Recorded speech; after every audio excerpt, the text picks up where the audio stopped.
Ce programme est financé par les amis et partenaires du ministère de Joyce Meyer.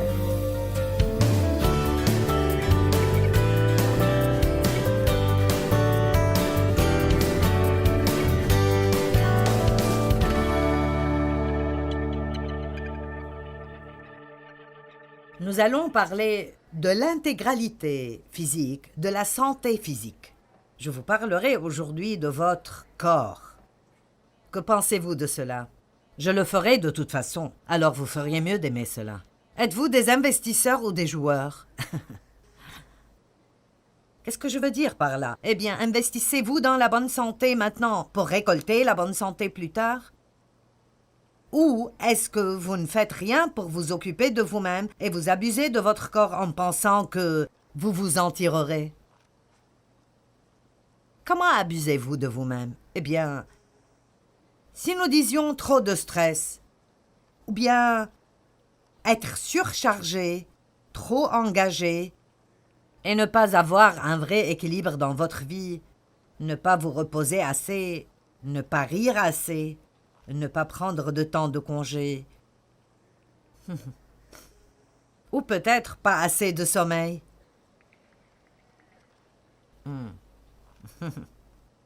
Êtes-vous enthousiasmé ou pas? Moi, je le suis. Ou peut-être l'inquiétude, l'anxiété. Qu'est-ce qui arrivera dans le monde? Qu'est-ce qui arrive avec le gouvernement? Qu'est-ce qui arrivera avec mes enfants ou après ma retraite? Eh bien, j'ai une autre idée. Et si nous vivions aujourd'hui?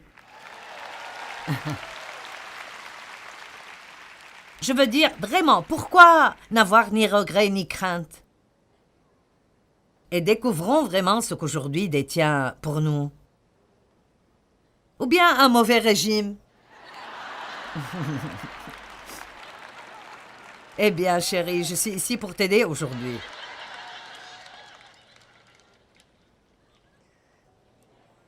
Ou bien boire tout excepté l'eau. Ou bien pas d'exercice. Si tout ce que vous faites est de vous asseoir dans votre fauteuil et presser des boutons sur des télécommandes, vous allez mourir, beaucoup plus tôt qu'il ne faut. Nous avons tous ces ligaments dans notre corps parce que Dieu nous a créés pour qu'on bouge.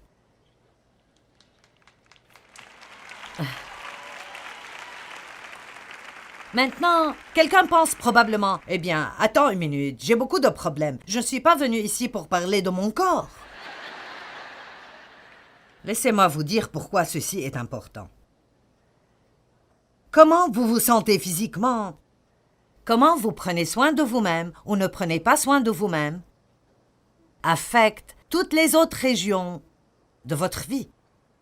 Toute autre région de votre vie, elle vous affecte spirituellement. Vous vous sentez misérable et vous êtes fatigué parce que vous n'avez pas dormi pendant 3 nuits. Vous ne voudrez pas prier. Vous n'allez pas pouvoir étudier la parole et vous concentrer parce que votre pensée est complètement épuisée. Allez maintenant, ça vous affecte. Ça vous affecte. Ça vous affectera mentalement. Ça vous affectera émotionnellement. Et je pense que beaucoup de gens essayent d'arranger toutes ces autres choses.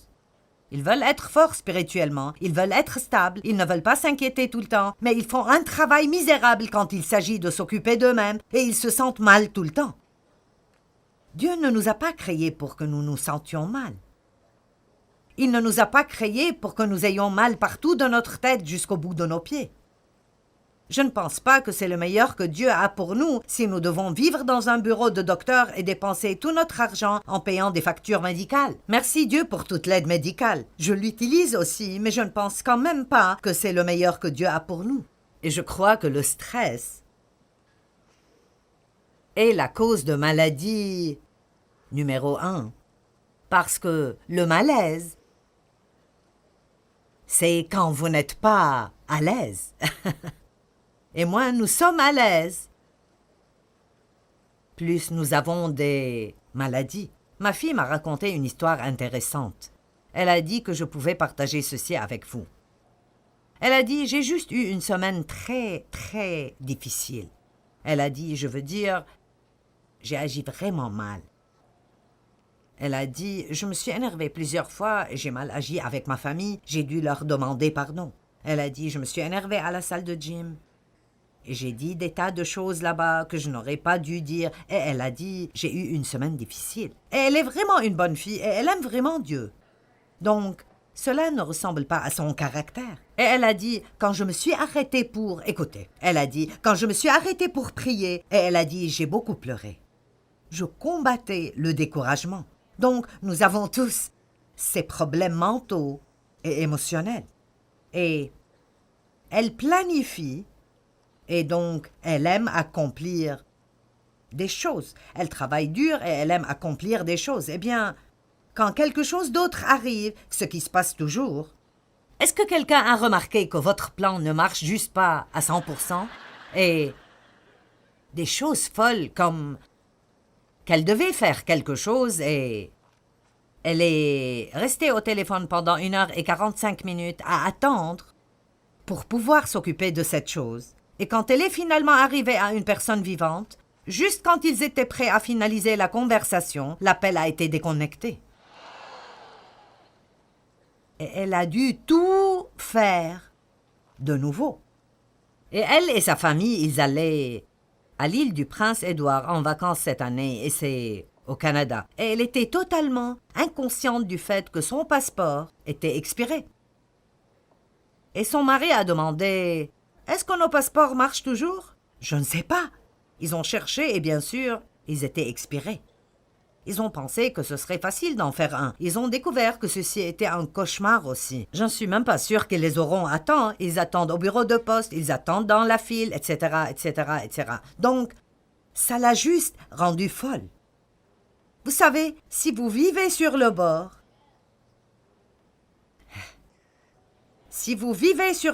il y aura toujours quelque chose que l'ennemi utilisera pour vous pousser par-dessus bord. Allez, c'est vraiment bien. Je n'ai jamais dit ça avant. J'aime ça. C'est vraiment tout frais. Ceci sera un post sur Facebook. Si vous vivez sur le bord, le diable essaiera toujours de vous pousser par-dessus bord. Et trop de personnes font cela aujourd'hui. Ils se fatiguent. Puis si quoi que ce soit d'autre arrive, c'est comme... Je sais que personne d'entre vous n'est comme ça, mais je peux toujours être ainsi si je ne fais pas attention. Dieu merci, je ne suis plus comme ça aussi souvent que ça, mais je vivais comme ça. Et il y a beaucoup trop de chrétiens qui vivent comme ça.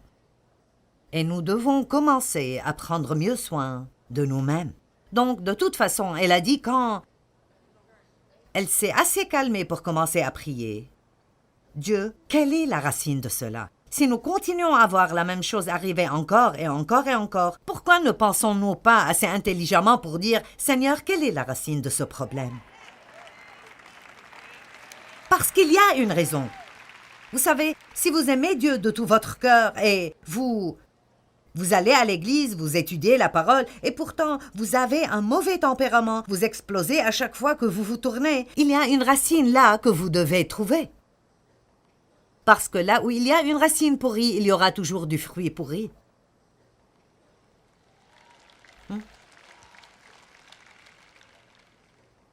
Et elle a dit, tout ceci, quand j'y ai pensé, était juste que je n'avais pas assez dormi pendant probablement 2 semaines. Et elle a dit, je reste réveillée la nuit parce que je veux finir des choses. Et puis je ne dors pas assez. Alors elle a dit que Dieu l'a confrontée assez sérieusement à ce propos, et maintenant elle croit que si elle n'obtient pas assez de sommeil, ce sera un péché. Et puis-je vous dire quelque chose? Contrairement à ce que vous croyez, vous ne vous appartenez pas et je ne m'appartiens pas non plus.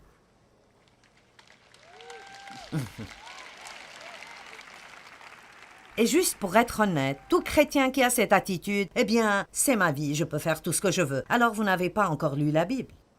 Vous pouvez faire ce que vous voulez, mais Dieu nous offre la possibilité d'être guidé par le Saint-Esprit dans la vie avec un V majuscule. Nous avons parlé la nuit dernière à propos de comment la Bible dit qu'il y a une vie qui nous est offerte. Et ce n'est pas une vie où vous respirez et vous marchez seulement, c'est la vie comme Dieu l'a. La vie, Zoé, est la vie comme Dieu l'a. Mince, quel genre de promesse merveilleuse est ceci. Et vous savez, je connais aussi un autre jeune homme, quelqu'un que je connais depuis un bon moment. Et ce gars avait un mauvais tempérament et c'était difficile de s'accorder avec lui, et guénard et irrité tout le temps, et pourtant, il avait été un chrétien pendant très longtemps. Et tout le monde est arrivé à la conclusion, c'est juste comme ça que tel et tel est. Et il a fini par, à travers une série d'événements, changer ses habitudes de nutrition et aller s'entraîner. Il s'entraîne maintenant chaque jour. Je ne peux pas faire ça, mais je crois en l'exercice. Je pense que nous n'en faisons pas assez dans notre vie de tous les jours. Dans le temps, les gens ne devaient pas payer pour s'exercer. Ils s'entraînaient dans leur vie de tous les jours. Mais nous ne devons pas suer. Nous n'avons pas à faire ça. Nous pressons des boutons et la vaisselle est faite. Nous pressons plus de boutons et la télé s'allume. Et nous montons et nous descendons sur l'escalier roulant ou dans l'ascenseur. Nous nous énervons si nous n'avons pas de place de parking à côté de l'entrée. Et bonté divine, nous ne devrions pas suer, ça ferait sortir certaines toxines qui nous tuent.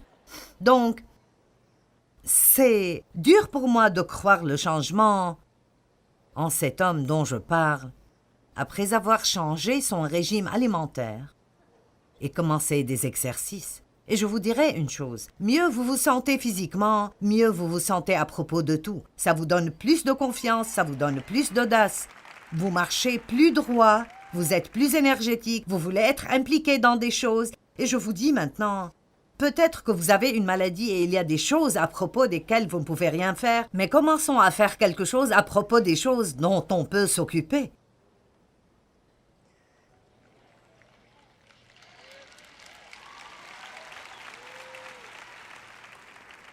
Vous savez, tout le monde veut un miracle. Si je dis « je resterai ici pour prier pour tous ceux qui sont malades », nous ne finirons pas avant la réunion de ce soir. Et après avoir prié pour vous tous, je serai malade de fatigue. Et si vous voulez éliminer le stress dans vos vies, comprenez que vous ne pouvez pas donner à toutes les personnes dans le monde ce qu'ils veulent. Vous devez vous donner un peu de ce dont vous avez besoin pour être en bonne santé et fonctionner comme il faut pour eux.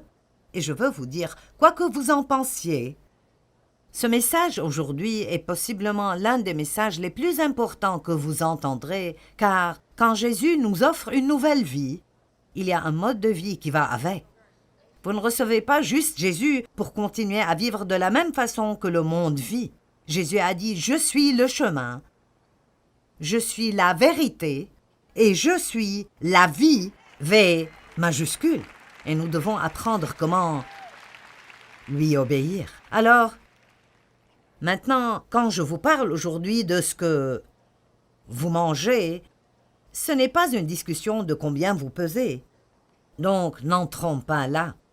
Je pense simplement que tout le monde doit se débarrasser de la mentalité « je suis au régime ». Nous n'avons pas besoin d'un régime, nous avons besoin d'un nouveau mode de vie.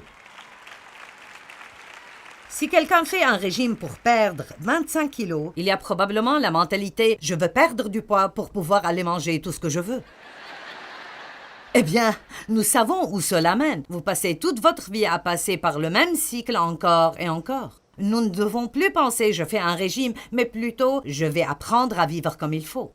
Je vais m'exercer comme il faut, je vais prendre soin de moi-même, je vais manger des choses qui sont agréable à mes papilles, mais je ne mangerai pas des cochonneries tout le temps. Pour honorer Dieu, je prendrai soin de moi-même et je pense que je peux vous faire une promesse. Si vous n'avez pas une maladie métabolique, et c'est le cas pour certains, vous finirez par peser le bon poids pour vous sans faire un régime.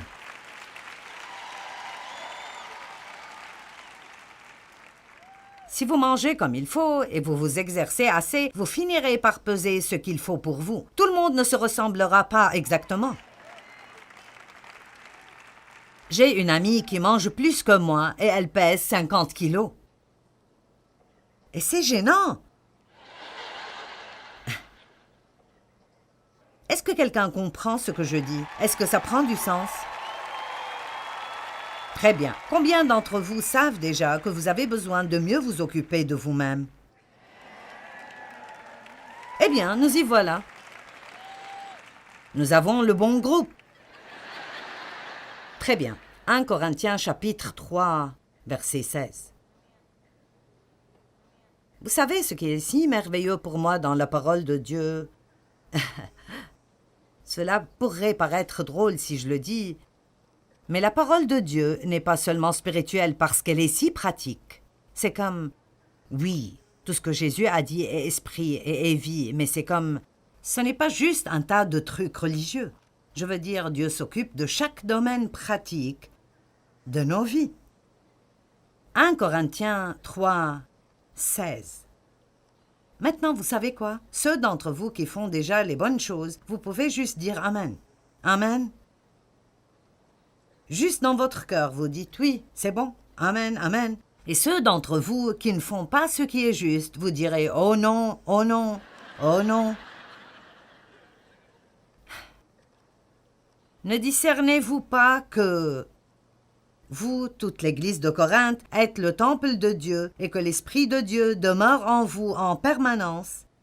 Il habite en vous collectivement en tant qu'Église et aussi individuellement. L'une des choses les plus merveilleuses que je trouve dans la parole de Dieu est que nous sommes la demeure de Dieu et il vit en nous. Je peux prendre mon temps et penser à cela jour après jour et ne jamais comprendre la grandeur de cela. Le mystère des âges, Christ en nous, l'espérance de la gloire. Comme c'est merveilleux! Vous êtes la demeure de Dieu. Dites, je suis la demeure de Dieu.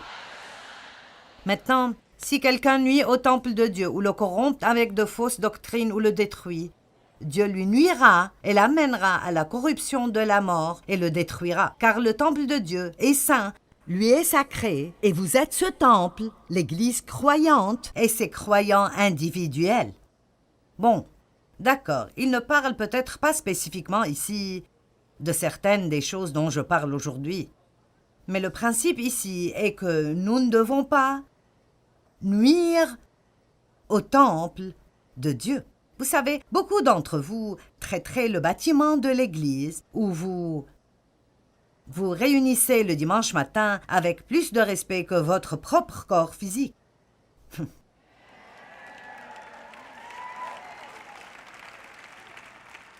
J'aime cette partie de la salle. Ils se comportent beaucoup mieux que vous, les gars. Vous allez devoir les rattraper ici.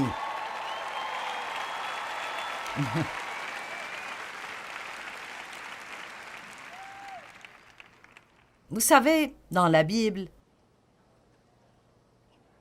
dans l'Ancien Testament, les temples qui ont été construits pour Dieu, le temple que Salomon a bâti, les tabernacles temporaires dans le désert, il y avait des instructions détaillées qui ont été données sur comment bâtir, décorer et prendre soin de ces temples. Des instructions très spécifiques et détaillées. Il était magnifique. Il demandait beaucoup de soins pour le maintenir dans un bon état. Et il y avait des moments dans l'histoire où le temple est tombé en ruine à cause de périodes de négligence et des programmes entiers ont été conçus pour le reconstruire et le réparer. Avez-vous besoin d'une nouvelle couche de peinture ou d'un programme entier pour reconstruire et réparer?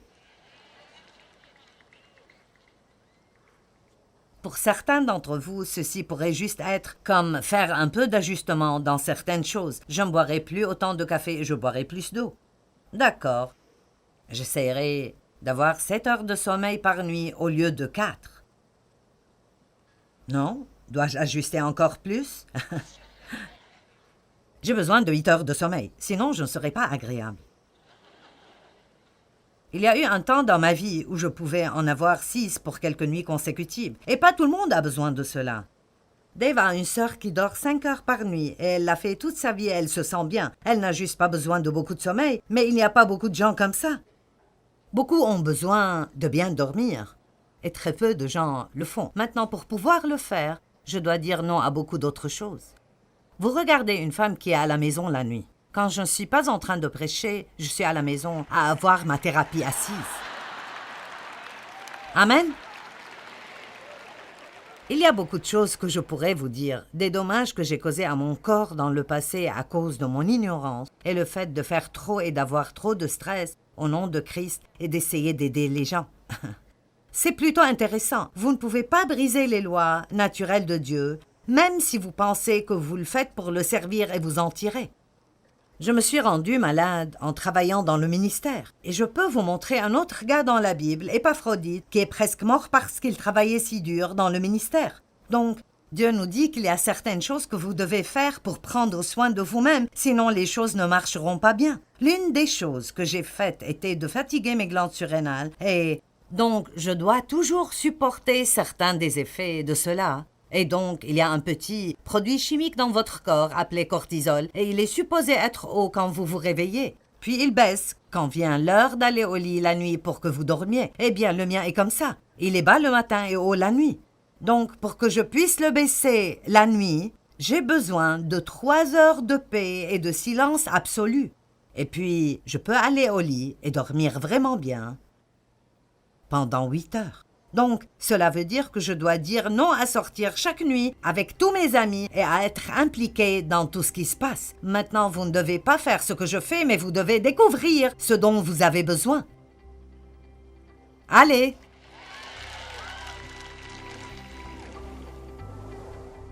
Ceci est un encouragement pour être sûr que vous prenez soin de votre corps physique. C'est en fait la maison dans laquelle vous vivez, et c'est le canal par lequel Dieu veut travailler. Et la vérité est que si vous fatiguez celui que vous avez tôt, vous ne pouvez pas juste aller et en acheter un autre. Donc je crois que l'un des vrais secrets pour se sentir bien physiquement est d'être un investisseur et pas un joueur. C'est-à-dire investissez dans votre santé au lieu de faire beaucoup de mauvaises choses en espérant que vous n'aurez pas de mauvais résultats.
một nước lũ bắt cá giữa đường biển trời